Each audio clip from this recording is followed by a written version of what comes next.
রোহিতের হাত থেকে সিঁদুর পড়ার আগেই ফুলকি পৌঁছে গিয়ে শালিনীর সব প্ল্যান ভেস্তে দিল ফুলকি। হ্যাঁ বন্ধুরা, এমনটাই দেখা যাবে, তাই সম্পূর্ণ জানতে ভিডিওটিতে লাইক দেওয়া, চ্যানেলটি সাবস্ক্রাইব করে দেখতে থাকো। গল্পের শুরুতেই দেখা যাবে ফুলকি সবকিছু জেনে তমালকে বলতে থাকে, আচ্ছা তমাল দাদা, পিয়াল দাদা, তোমরা একটা মই নিয়ে এসেছো, আমি মই দিয়ে উপরে উঠবো, তারপরেই ওই সাতচুনিটার সব কথা শুনবো। তখন তমাল আর পিয়াল বলতে থাকে, দাঁড়াও দাঁড়াও ফুলকি, এখানে মই কোথায় পাবো? তখন ফুলকি বলে, যাও না, গিয়ে দেখো, এখানেই কোথাও পেয়ে যাবে, যাও যাও যাও। এই বললে ধানু বলতে থাকে, আচ্ছা যা না, তোরা দেখ গিয়ে। তারপরে ওরা দুজন মই খুঁজতে যায়। ওইদিকে ধানু ফুলকিকে বলতে থাকে, ফুলকি এখানে ওরা মই কোথায় পাবে? তখন ফুলকি বলে, জানি না ধানু দিদি, তবে পাবে মনে হচ্ছে।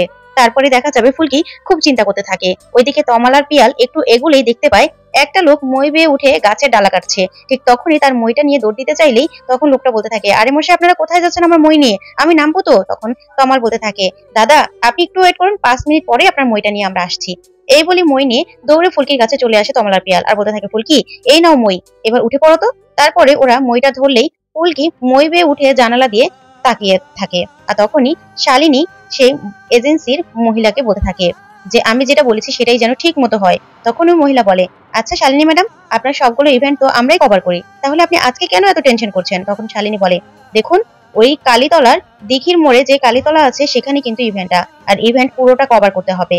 আর সবাইকে বলে দেবেন যেন সন্ধ্যা 7টার মধ্যে ওখানে সবাই পৌঁছে যায়, আর সবাই যেন আড়ালে থাকে, কিছুতেই যেন কেউ বাহিরে না আসে, ঠিক আছে? সবকিছু বুঝিয়ে বলে দেবেন। তখনই মহিলা বলতে থাকে, আচ্ছা ঠিক আছে, আমি সবটা বুঝে গেছি, আপনাকে আর কিচ্ছু বলতে হবে না, আপনি যেরকম ভাবে বলছেন ঠিক ওরকম ভাবে হবে। তখনই ফুলকি মনে মনে বলতে থাকে, আমি তো বুঝতে পারছি সাতচুনি ম্যাডামের কোনো একটা ইভেন্ট রয়েছে, কিন্তু তার মধ্যে স্যারের কোনো যোগসূত্র আছে কিনা সেটা তো বুঝতে পারছি না কোনোভাবেই। তারপরে ফুলকি সব কথা শুনে ওখান থেকে নেমে যায়। তখন তমাল পিয়াল বলতে থাকে, ফুলকি কি বললো? তখন ফুলকি কিছু বলার আগেই তমাল আর পিয়াল বলতে থাকে, দাঁড়াও দাঁড়াও, মইটা আগে দিয়ে আসি। তারপরে ওরা মইটা দিয়ে এসেই ফুলকিকে বলতে থাকে, ফুলকি বলো কি হয়েছে? তখন ফুলকি বলে, এটা তো বুঝতে পারলাম যে ওই যে বড় দিঘির পারে যে কালীতলার মোড় আছে সেখানে সাতচুনিটার কোনো একটা ইভেন্ট রয়েছে, কিন্তু সেখানে স্যার যাবে কিনা সেটা আমি বুঝতে পারিনি এখনো। তখন পিয়ালা তোমার বলতে থাকে, আচ্ছা ঠিক আছে, সেটা পরে হবে, আগে আমাদের স্টোরে যেতে হবে, না হলে আবার ভাই দাদার কাছে বকা খেতে হবে। তখন ফুলকি এই বলে ও বলতে থাকে, ও আচ্ছা হ্যাঁ স্টোরে তো যেতে হবে, এই বলে ফুলকি ওদের রেখে দৌড়ে চলে যায়। তখন ধানু বাড়িতে চলে যায়, তমাল পিয়ালো স্টোরের দিকে রওনা হয়। ওইদিকে রোহিত মনে মনে সে শালিনীর কথাগুলো ভাবতে থাকে আর বলতে থাকে, আমি তো শালিনীকে কিছুতেই বোঝাতে পারছি না শালিনী যে আবদারটা করছে সেটা কিছুতেই সম্ভব না, তবে শালিনী যে এই সবকিছু ছেড়ে চলে যেতে চাইছে সেটা আমাকে অনেকটা রিলিফ করেছে। যে ও চলে যাচ্ছে সেটাতে আমি অনেকটা শান্তি পেয়েছি, ঠিক আছে, কিন্তু ও যেটা বলছে সেটা কিছুতেই সম্ভব না, ওকে গিয়ে বোঝাতে হবে, সামলাতে হবে, আমাকে সন্ধ্যায় আমাকে যেতেই হবে। কিন্তু ফুলকি যদি সবটা জানতে পারে, মেয়েটাও তো কেমন একটা রিয়েক্ট করবে সেটা বুঝতে পারছি না। না না, আমি কিছুতেই এই ফুলকিকে এতটা কষ্ট পেতে দেবো না, কিছুতেই না। ঠিক তখনই ফুলকি দরজাটা খুলে স্টোরের অফিস রুমে ঢোকে। তখন রোহিত বলতে থাকে, এরকম করে উকি মেরে আছো কেন? তমাল পিয়াল কোথায়? তখন ফুলকি বলতে থাকে, ওরা চলে আসবে স্যার, আপনি কি কোনো টেনশন করছেন?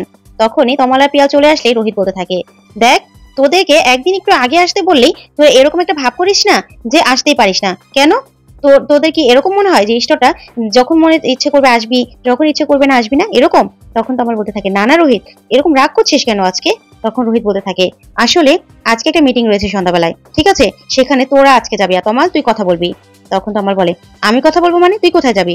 তখন রোহিত বলে, আমার একটা পার্সোনাল কাজ আছে সন্ধ্যাবেলায়, আমাকে সেখানে যেতে হবে, বুঝেছিস? তখন ফুলকি বলে, কেন স্যার, আপনি সন্ধ্যাবেলায় কোথায় যাবেন? তখন রোহিত বলে, দেখো ফুলকি, তোমার সব ব্যাপারে এত নাক গলানোর কি দরকার বলো তো? আমি কোথায় যাব সেটা জেনে তুমি কি করবে? তখন ফুলকি কান্না করতে থাকে আর বলতে থাকে, স্যার আপনি আমাকে কাল থেকে কিছুই বলছেন না, আমি বুঝতে পারছি কিছু একটা লুকোচ্ছেন আপনি, কি হয়েছে বলুন, আমাকে বলুন। কিন্তু রোহিত কিছুই বলে না। তখন রোহিত মনে মনে বলতে থাকে যে কি করবো আমি, কি করে ফুলকিকে বলবো? তারপর রোহিত ফুলকিকে বলতে থাকে, শোনো তুমি ভুলে যেও না যে তুমি একজন ছেলে মানুষ, তুমি বাচ্চা এখনো, তাই এত কিছু শোনার তোমার কোনো দরকার নেই, বুঝেছো? এই শুনে ফুলকি আরো কাঁদতে থাকে। তমাল আর পিয়াল ফুলকিকে টিস্যু দিতে থাকে। তখন রোহিত মনে মনে বলতে থাকে, ফুলকিকে আমি শালিনীর কথাটা কি করে বলবো? কি করে? না, কিছুতেই বলতে পারবো না, শালিনীকে গিয়ে বোঝাতে হবে। এই বলেই রোহিত ওখান থেকে চলে যায়। তখন ফুলকি তমাল আর পিয়ালকে বলতে থাকে, দেখেছো স্যার নিশ্চয়ই কিছু একটা নিয়ে খুব টেনশনে আছে, তাই তো এরকম খিটখিটে ব্যবহার করছে। আমার মনে হচ্ছে সে সন্ধ্যাবেলা সাতচুনির যে ইভেন্ট আছে সেখানেই স্যার যাবে। তখন পিয়াল বলতে থাকে, তমালদা তাহলে তুমি এক কাজ করো, সুমন ভাইকেই তুমি বলে দাও যেন ওই ওই মিটিংটা করে নেয়, ওর থেকে তো সবটা আমরা জানতে পারবো। আমাদের সবাইকে ওখানে যেতেই হবে, আর বাড়ির সবাইকে নিয়ে যাব, জেঠুমণি সবাইকে নিয়ে যাব, বুঝেছো? দাভাই মনে হচ্ছে কোনো বিপদে পড়তে পারে। তখন ফুলকি বলে, আমার তো সেটাই মনে হচ্ছে, ওই সাতচুনিটা নিশ্চয়ই কোনো ফাঁদ পেতেছে স্যারের জন্য, তাই তো ওখানে যেতে বলেছে, আর স্যারও আমাদের কাছে বলতে পারছে না। তখন তমাল পিয়াল বলতে থাকে, হ্যাঁ ফুলকি, তাহলে সবাইকে তো যেতেই হবে। ওইদিকে ফুলকি স্নান করে শাড়ি পরে যখনই আসে, তখন সিঁদুর পরার সময় সিঁদুরটা পরে যখনই সিঁদুরটা রাখবে তখনই হাত থেকে সিঁদুরটা পড়ে যায়, যা দেখে ফুলকি পুরো চিন্তায় পড়ে যায় আর কাঁদতে থাকে। তখন অরুণা আর পারমিতা চলে আসে আর এসে বলতে থাকে, ফুলকি কি হয়েছে, সিঁদুরটা পড়লো কি করে? তখন ফুলকি কাঁদতে কাঁদতে বলতে থাকে, আমি জানি না, সকাল থেকে চোখের ডান পাতাটা কাঁপছে, আমার বুঝতে পারছি না, এখন সিঁদুরটাও পড়ে গেল, নিশ্চয়ই স্যারের কোনো বিপদ হবে। তখন পারমিতা বলে, ফুলকি তুমি তো বলেছিলে না যে শালিনী নিশ্চয়ই ভাইকে কোনো ফাঁদে ফেলার জন্য ফাঁদ পাচ্ছে, আমরা তো যাচ্ছি ভাইকে বাঁচানোর জন্য, তাহলে তুমি কেন এত চিন্তা করছো? আর এই যে সিঁদুরটা পড়ে গেছে, এটা এমনিতেই পড়ে গেছে, এগুলো নিয়ে এত চিন্তা করতে হবে না, বুঝেছো? তখন ফুলকি কাঁদতে থাকে। তখন অরুণা বলে, ফুলকি তুমি একদম চিন্তা করো না, রোহিতকে আমরা ঠিক বাঁচাবো ওই শালিনী থেকে। শালিনী মেয়েটার হাবভাব আমার মোটেও ভালো লাগে না, আর ওই শালিনী মেয়েটাকে আমার কোনোদিনও পছন্দ ছিল না। এই মেয়েটা নিশ্চয়ই কোনো চক্রান্ত করেছে আমার ছেলেটাকে ফাঁসাতে, ওকে আজকে উচিত জবাব দিবই। তখন এই কথা শুনে ফুলকি অনেকটা স্বস্তি পায়। ওইদিকে দেখা যাবে শালিনী সব সাংবাদিকদেরকে বুঝিয়ে বলতে থাকে যে রোহিত যখন এখানে আসবে আর আমাকে কালীতলায় সিঁদুরটা পরাবে, সবটা আপনারা কভার করবেন, কিন্তু আড়ালে থেকে, তখন যেন কেউ বুঝতে না পারে, আর রোহিতও যেন বুঝতে না পারে যে এখানে সাংবাদিক রয়েছে। কিন্তু যখন আমাদের সিঁদুরটা পরানো হয়ে যাবে তখনই আপনারা এগিয়ে আসবেন, এমনভাবে এগিয়ে আসবেন যেন আমাকে কিছু জিজ্ঞাসা করছেন, ঠিক আছে? তখনই সবাইকে বুঝিয়ে দিয়ে শালিনী বলতে থাকে, ওই ম্যাডামের কাছে আপনাদের পেমেন্টটা রয়েছে, আপনারা যান, এবার আড়ালে লুকিয়ে পড়ুন।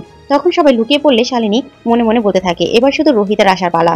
ফুলকি তোমার জন্য যে কি অপেক্ষা করছে তুমি নিজেও জানো না, আজকে তুমি আর রোহিত সারা জীবনের জন্য আলাদা হয়ে যাবে। একবার শুধু আমার সিঁথিতে সিঁদুরটা পড়ুক, তারপরে দেখবে রোহিত, তুমি আমাকে ছেড়ে আর কোথাও পালাতে পারবে না, আর তোমার আমার কথায় উঠতে হবে, আমার কথাই বসতে হবে।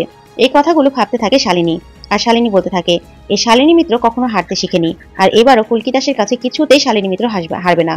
ওইদিকে রোহিত আসতে থাকে আর ভাবতে থাকে, শালিনী যে সিঁদুর পরানোর কথাটা বলছে সেটা আমি কোনোদিনও পারবো না, কারণ ফুলকি আমার বউ, আর শালিনী আমাকে হ্যাঁ অনেকটা নিশ্চিন্ত করেছে ও আমার জীবন থেকে চলে গিয়ে, কিন্তু ও যেটা বলছে সেটা আমি কিছুতেই পারবো না। তখন এই কথাগুলো ভেবেই রোহিত সামনে আসে। তখন শালিনী রোহিতের হাত ধরে টেনে নিয়ে যাচ্ছে আর বলতে থাকে যে চলো। তখন রোহিত শালিনীর হাত থেকে হাতটা ছাড়িয়ে নেয়। তখন শালিনী মনে মনে বলতে থাকে, হাতটা ছাড়িয়ে নিচ্ছ তো নাও, কিন্তু কতক্ষণ পর থেকে আর আমি ছাড়া তোমার উপায় থাকবে না। ওইদিকে রোহিত তখন বলতে থাকে, কি ব্যাপার শালিনী, রাগ করলে? হাতটা ছাড়িয়ে নিলাম বলে? তখন শালিনী বলে, না না, রাগ করবো কেন? তখন রোহিত বলে, আচ্ছা দাঁড়াও শালিনী, তুমি যেটা বলছো সেটা আমার শোনা কিছুতেই সম্ভব নয়, আমি তোমাকে কেন সিঁদুর পরাবো? হ্যাঁ তুমি আমাকে অনেকটা চিন্তা থেকে মুক্ত করেছো, ঠিক আছে, ফুলকি আমার সাথে অনেকটাই জড়িয়ে পড়েছে, তাই ফুলকিকে আমি কিছুতেই ডিভোর্স দিতে পারবো না। তুমি আমাকে মুক্তি দিয়েছো, তাতে আমি তোমার কাছে চিরকৃতজ্ঞ, কিন্তু তুমি যেটা বলছো সেটা আমি শুনতে পারবো না। আমি তোমাকে কেন সিঁদুর পরাবো? তুমি আমার সাথে বন্ধুর মতো সারা জীবন থাকতে পারো, কিন্তু তোমাকে আমি কেন সিঁদুর পরাতে যাবো? তখন শালিনী বলে, রোহিত তোমাকে তো এই সম্পর্কটা বয়ে নিতে হবে না, তুমি তো জাস্ট সিঁদুরটা পরাবে, তারপরেই তুমি সারা জীবনের জন্য চলে যাবো। তখন রোহিত বলে, না শালিনী, এটা হয় না, পরবর্তীতে তুমি অন্য কারোর সাথে জীবনও জড়াতে পারবে, তাতে আমি কেন তোমাকে সিঁদুর পরাবো? ওইদিকে দেখা যাবে সবাই গাড়ি করে আসার সময় গাড়িটা নষ্ট হয়ে যায়। তখনই তমালের বাবা গাড়ি ঠিক করতে থাকে। ওইদিকে ফুলকির মনের মধ্যে খুবই অস্বস্তি বোধ হতে থাকে, আর সিঁদুর পরার ব্যাপারটা ফুলকি স্বাভাবিকভাবে নেয় না, আর শালিনীর ব্যাপারগুলো সব ভেবেই ফুলকি ভয় পেয়ে ওখান থেকে দৌড়ে ছুটে পালায়।